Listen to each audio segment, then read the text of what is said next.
Hi everyone, this is Denise Best with DRescapes, and I am here. I have the privilege of speaking with Mr. T from the YouTube channel Educated Traveler. So then, out of all the years that you've been here and you've traveled all over the island, you basically have settled here on the North Coast. What do you think is the appeal to different parts of the island? Now here we're talking about the North Coast, but some of the other areas also that are available to people. Well, I think it very much depends on whether you need to make money. I was one of those silly ones that needed to make money, so I stick around here on the North Coast close to an airport, which is Puerto Plata Airport. So there's a constant flow of tourists and new expats coming in. So that makes it easier, and I didn't say it's easy, absolutely not, but it makes it easier to do business. But if I was a wealthy, retired millionaire, which I'm not, then I could quite happily go and settle in places like Cabrera or Las Terrenas or Jarabacoa, which I made a video about, which is absolutely, I called it the gem of the island. And there you find the most amazing nature and place. I mean, you do here on the North Coast too, but I mean, there's just... it's different. It's different. Rivers crisscrossing each other. I mean, it's amazing. So there's a lot of magic spots. Some people go to Punta Cana for a vacation because you can have a magic feeling when you're in a resort and be pampered. But when it comes to actually establishing yourself down here and living, I find it's not quite as green, and often it's difficult to access just private beaches because it's packed with resorts. And the North Coast offers like hundreds of little beach spots you can just pop down to. You can have a whole lagoon for yourself, literally. And the other thing is the cultural aspect.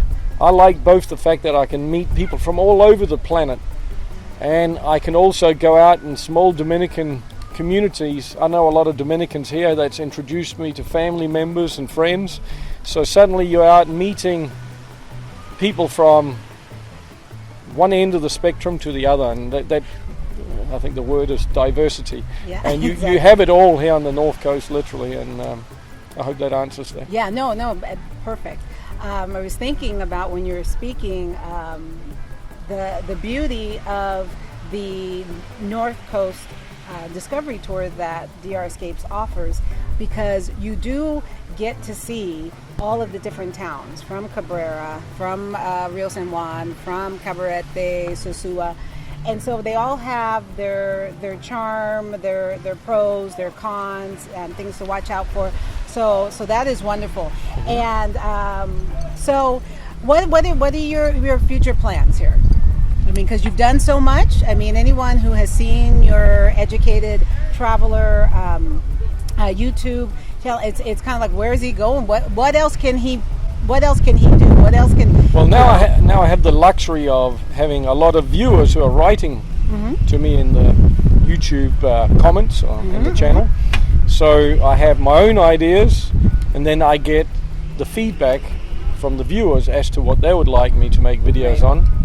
That's not saying that that's gonna happen always, but one lady, she said, after I did the one on prices of everything, Sosua and Cabarete, can you video all the prices of the items in the supermarket? And no, that's too much. My motivation level was not that high, but I think that's something you can just explore when you come down here. What I went into more was interviewing folks coming out of the supermarket, how much per month their average grocery bill is. And you know, if you have a family, you may spend 800 to 1,500 pesos per day, which is, what's that in dollars? That's like 18 to 1,500 would be about 25. Okay, so $18 to $25 a day in groceries if you have a family, and if you're single, well, you may be eating out, or you could keep it down to, on average, probably 500 pesos per day. Yeah. So. And it really depends. It really depends, in specifically, with food or with other, what you choose to purchase. If you choose to live like Dominicans, it can be a lot less than that if you're just eating rice and beans and some meat. But if you are ones who like to get a lot of products that are imported, just like anywhere in the world, you're going to spend more money that way.